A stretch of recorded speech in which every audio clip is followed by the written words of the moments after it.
सशक्त, समृद्ध, सुरक्षित और आत्मनिर्भर भारत की नींव के लिए देश के हर बच्चे तक अच्छी, गुणवत्तापूर्ण और दबाव मुक्त शिक्षा की पहुंच अत्यंत आवश्यक है। यशस्वी प्रधानमंत्री नरेंद्र मोदी जी ने इसी सोच के साथ नई शिक्षा नीति को हर दबाव से मुक्त रखा और अब न्यू करिकुलम फ्रेमवर्क को भी इसी परिकल्पना के साथ तैयार कर लिया गया है।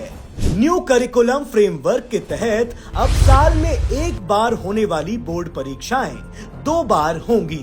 इस नई व्यवस्था के बाद अब फेल होने पर छात्रों के पास उसी वर्ष दोबारा परीक्षा देने का विकल्प होगा और उनका 1 साल बर्बाद होने से बच जाएगा।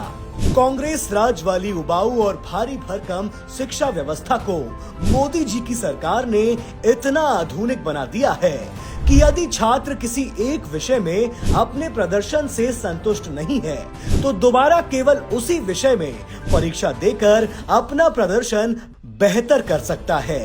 सिस्टमेटिक रिफॉर्म शिक्षा का इंटेंट और कंटेंट दोनों को ट्रांसफॉर्म करने का प्रयास है।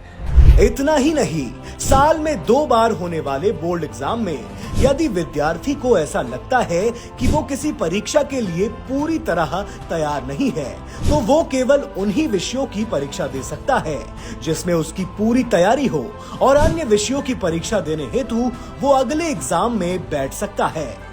छात्रों का ध्यान विषय पर केंद्रित रखने हेतु मोदी जी की सरकार ने ऐसी व्यवस्था की है कि अब 11वीं और 12वीं के विद्यार्थियों को भी विषय चुनने के लिए स्ट्रीम का प्रतिबंध नहीं होगा। मतलब विज्ञान का छात्र चाहे तो इतिहास विषय लेकर पढ़ सकता है और कॉमर्स का छात्र अपनी इच्छा अनुसार विज्ञान का कोई भी विषय लेकर पढ़ सकता है।